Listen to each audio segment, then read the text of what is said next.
I'd bet that there's a clip in this video that you haven't seen or heard of before in Call of Duty Warzone, and we're going to start with the counter knife. Check this out. So we're in Verdansk here, and what you're about to see is someone attempt a takedown on me. They go for the takedown, the animation starts, and then I kill them. So what exactly happened here? Well, I've seen a few clips of this in the past, but no one's ever really looked into this properly. And I think there's a lot of misconception about whether this is actually a real feature or a bug, is it intended, or just the way the game happened to work. So let's break this down. We're going to watch it here from the other perspective first. So this is me attempting a takedown on my friend Hads, who helped me out with this video. As you can see, I go for the takedown, and then all of a sudden I just die. And this one is really interesting because it is an effective way of countering a takedown, but there is a few caveats to it that actually make it work. So to start off, I'm going to show you how to do it. The first thing you need to do is have a throwing knife equipped, and you have to press and hold the button that gets it ready to throw. Now the person comes along behind you, they start the takedown, and when your character turns around, you have to release the throwing knife button. And what happens is your character will actually throw the knife towards the opponent and kill them. And we tested a few scenarios here. Now watch this one. If you have the knife prepped and ready to throw,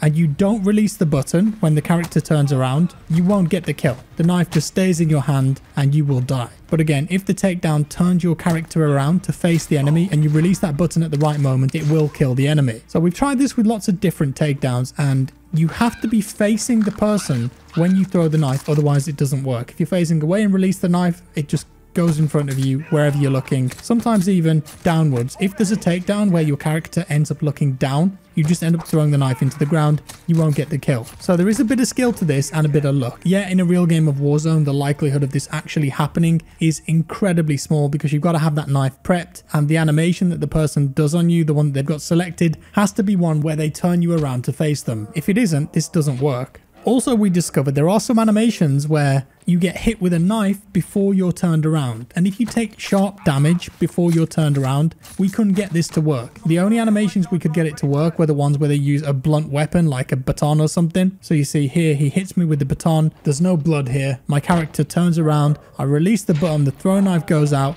and gets the kill. Just a really bizarre thing. I don't think this is intentional. I think what's happening is, if you've got that knife in your hand, even when the camera changes to show you the fancy third-person animation, it's still on your character. And in the first-person view, which you can't see, you're turned around to face the enemy during that animation. You release the button at the right time, throw the knife, and get the kill. If it was intentional, I think Infinity Ward, Raven, in Modern Warfare and Warzone, they would have talked about this more and said, hey, there's this cool feature, there's a chance that you can counter an execution. But I think that this is an unintentional feature or just a bug. But I would love to see this happen in a real game of Warzone. I think what you would have to do is bait your opponent to do a takedown on you, get the knife ready, and just hope that they've got a blunt animation where they turn you around. Next up, now this one I have never seen before. Maybe there's a few clips online, but we were just messing around testing stuff and we saw this happen because we thought, well, if you can do that with a knife takedown, what else can you do?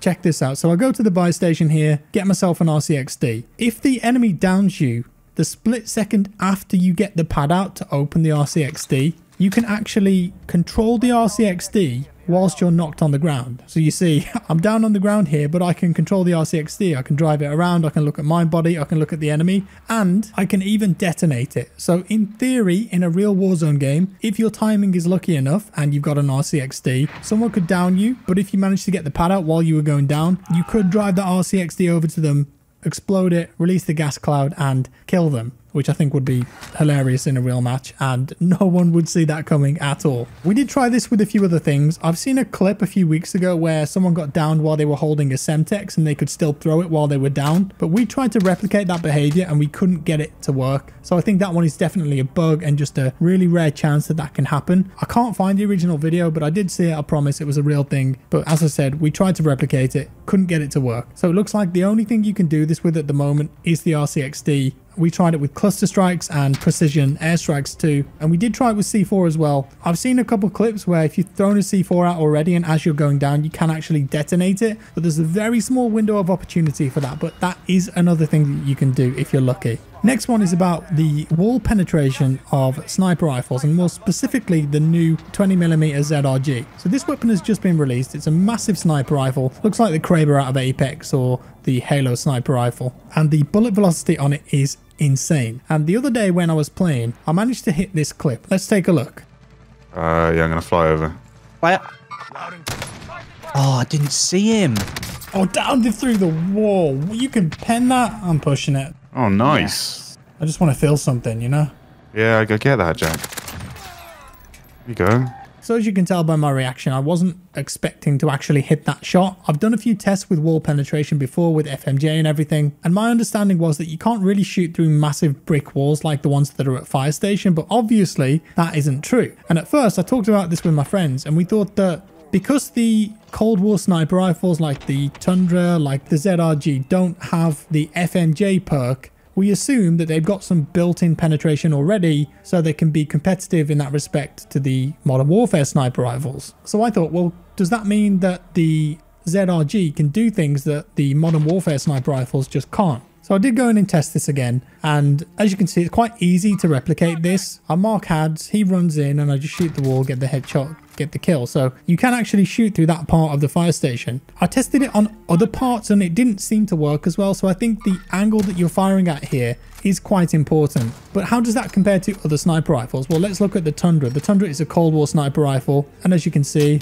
it does actually penetrate that wall. So it appears that the ZRG doesn't have, in this circumstance, any advantage over the Tundra, because some people have thought that maybe it's broken in some way with the head hitbox and the penetration and they're getting more headshots. I think more testing needs to be done to give a conclusive answer to that. But after testing the HDR here and the AX50, you can actually do the same thing with those, even without FMJ. So these two sniper rifles here don't have FMJ. HDR straight through the wall, gets the kill, although it did do less damage there, but maybe I just didn't hit Hads in the head. As you can see, then got the kill, and then with the AX50, one bullet straight to the head, it's a kill. So on a wall like this, it doesn't appear that the Cold War sniper rifles have any extra penetration, but I do think that the theory they have a built-in FMJ style element could be true, or at least they've been brought up to match the base stats of the Modern Warfare weapons without FMJ. And then finally, we're taking a look at the behavior of enemy trucks here. Now, we've all seen clips where people drop onto the back of a truck, an enemy truck that's moving or stationary, surprise people that are in it, shoot the driver out, shoot the people in the back, whatever. But my experience of trucks has been that if you get on them, you tend to just die. And I wanted to actually look into this and figure out what's going on here. So we tested a few things. First off,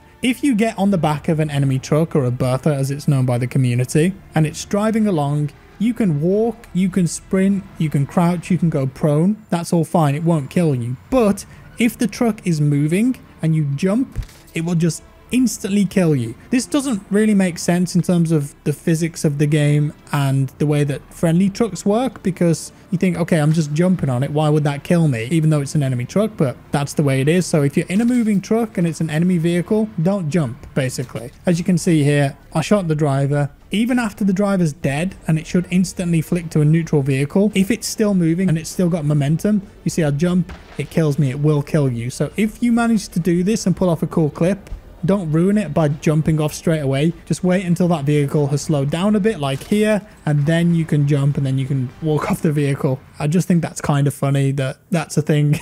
It doesn't really make sense within the parameters of the game, but there must be a reason for it. There you go. Anyway, guys, I hope you enjoyed this. Let me know if you had seen any of these before or didn't know about them down in the comments below. And if you enjoyed the video, leave a like. Are there any crazy or weird tips and tricks, strange behavior that you've observed in Warzone? A lot of people have been asking me on streams what operator this is that I'm using as well. And this is actually called the Crimson Ronin pack. They've just released this in the store, and it's a Ronin skin with a couple of missions, so you can level it up and get the full Bushido samurai gear. Really cool set actually, and it comes with a Ram 7 and a sword that has this kind of like red flower effect when you kill people. It's pretty neat. And there it is. And as always, guys, if you decide to buy anything in the COD store, do consider using my support to creator code, which is JackFrags in all capital letters. And if you do buy anything, make sure to tweet me a picture and I'll feature you in a video like this one, as all these fine ladies and gents have done. I really appreciate your support on this. If you buy anything like the season pass operators, bundles, weapon skins, whatever, consider using my code and I'll just get a bit of kickback from that. It's an easy way to support me. With that said, once again, guys, if you liked the video, do leave a like. If you didn't like it, dislike it. Subscribe for more and I'll see you in the next one.